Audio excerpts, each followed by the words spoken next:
we have to decide what the goal is for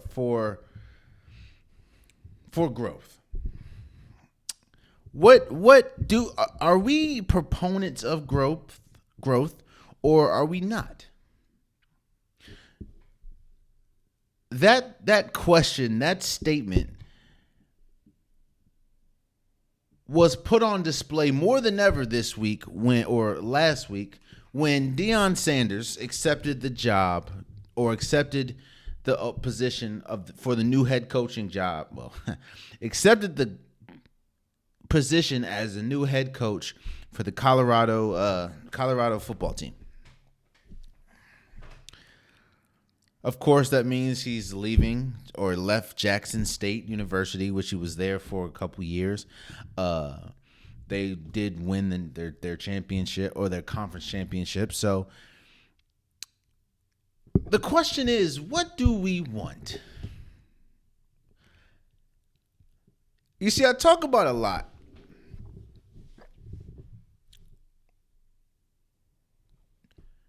Knowing your worth. And I also talk about a lot how African Americans don't get a lot of opportunities that Caucasians get when we talk about the sports world, when we talk about coaching or something like that. You'll see a lot of African American coordinators, but you won't see a lot of head coaches. Same in the college realm. You'll see a lot of African American coaches or coordinators and stuff, or you'll see a lot of African American coaches at the HBCU level. But when you go to the PWI level, where the big money, you don't see a lot of it. Now, that is a problem in and of itself because, HBCUs and PWIs should be looked at equally, but of course they're not. But that's a different topic for a different day. All I've heard it's been a divide. Some people are ecstatic with Deion Sanders accepting the Colorado head coaching position, and some people are upset. Some people think that he turned his back on Jackson State and he turned his back on the African American community. He turned his back on HBCUs. Here's the thing.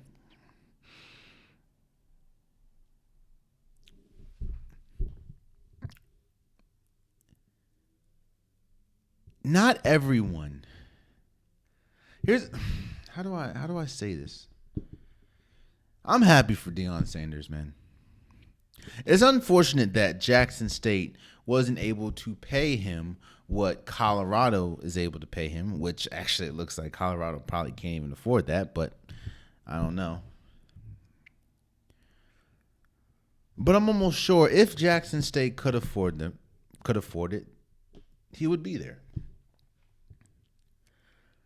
You see, we have to look at what he did in his tenure. I think a damn near perfect graduation rate. Shine the light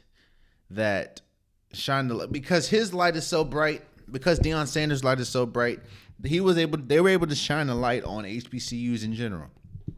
Hell, College Game Day, ESPN College Game Day went to an HBCU. Went to Jackson State, I believe. Look, it doesn't matter. Yes, I'm sure people would love, and I'm sure Deion Sanders would have loved to stay.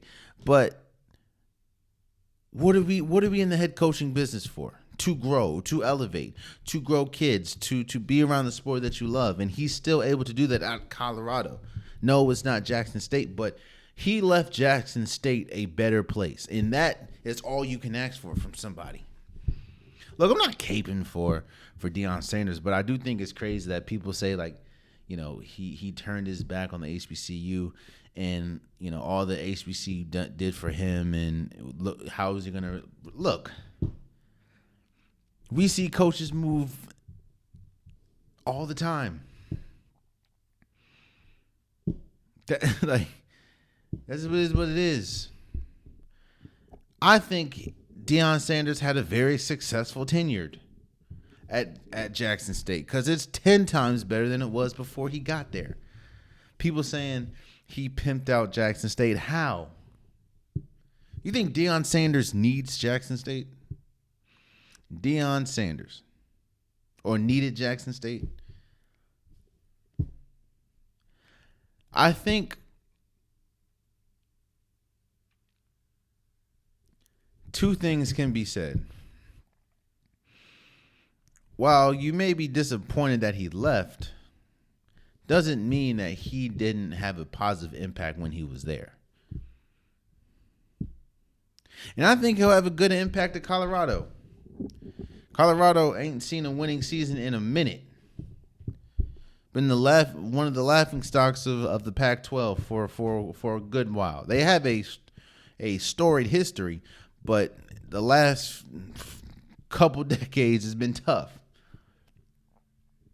And I think that there's nothing that Deion Sanders has shown me that makes me think it's not going to work. One thing that coaches need is the ability to connect where their students, where their players are. And I have not seen somebody do that better than Deion Sanders. Remember, before Deion went to Jackson State, I don't even think they had like more than 4 wins in like 10 seasons. Deion Sanders goes there, 2, I think, back-to-back undefeated seasons. National championship. I think we have to understand, we have to look at things at face value. And we have to understand what's really like. Think about it. If your company, wherever you're working, if another company came and offered you more money, would you not take it? That doesn't mean you hate your previous or your the company you're leaving, but wouldn't you take it? A lot more money at that. $5 million a year. You're still able to do what you love. You're still able to make an impact in kids' lives. Why would you not take it? Again, people say that they're for growth and elevation, but when it's there, it's just people are. It's tough. I hope nothing but success for Deion Sanders. I really do. And he has done nothing but succeed in Jackson State. I again, the bigger problem that I have, and has nothing to do with Deion Sanders. It has everything to do with the fact of Jackson State couldn't afford Deion Sanders after long. That and the fact of Colorado can a PWI, but Jackson State couldn't. That's the bigger issue, but I'm happy for Deion Sanders. I wish nothing but the best for Deion Sanders. Oh, man, you stayed to the end of the video. I appreciate you. If you like what you saw, be sure to hit that subscribe button so you'll never miss any content from your boy. You can also go back and watch past episodes, past clips, and don't forget that the Unpopular Podcast, new episodes drop every Wednesday and Saturday. Appreciate you.